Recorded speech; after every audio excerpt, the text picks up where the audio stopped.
অনেকেই আমাকে জিজ্ঞেস করে আমি যোগা কেন করি। যোগা করার অনেক কারণের মধ্যে একটা বিষয় আমি বলতে চাই। মাইন্ডটা না একটা ছোট বাচ্চার মতো, এই মুহূর্তে থাকতেই চায় না, শুধু এদিক ওদিক ছোটাছুটি করে।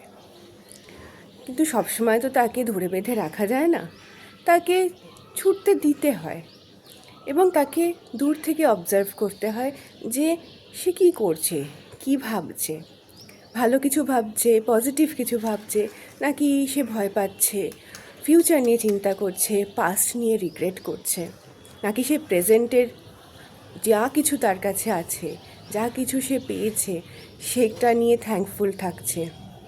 এটা অবজার্ভ করতে হয়।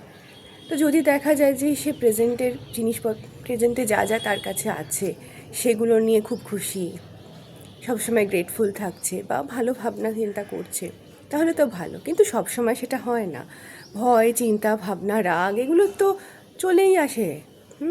তো তখন সেটা যদি বেশি এসে যায়, নেগেটিভ ভাবনা চিন্তাটা যদি বেশি এসে যায়, তখন তাকে বলতে হয় অনেক ঘুরেছো, এবার এই মুহূর্তে ফিরে এসো। তো এই যে তাকে ফিরিয়ে আনা, এই যে তাকে এই মুহূর্তে ফিরিয়ে আনা, সেটা আমরা ব্রেথ ওয়ার্ক দিয়ে করি। তো যোগা এই বিষয়টাতে আমাকে হেল্প করে।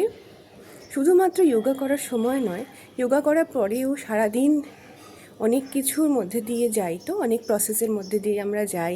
তাতে শুধুমাত্র পজিটিভ চিন্তাভাবনা আসবে সেটা সবসময় সম্ভব হয় না।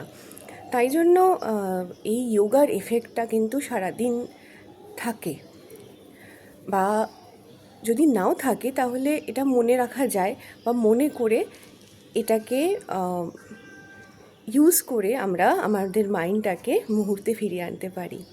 তো আমার কাছে যোগা করার এটা একটা কারণ, তার সাথে আরও অনেক কারণ আছে, কিন্তু এই কারণটা আমি বলতে চাইলাম কারণ এই বিষয়টা নিয়ে আজকাল অনেক মানুষই ভাবছে এবং কাজ করছে।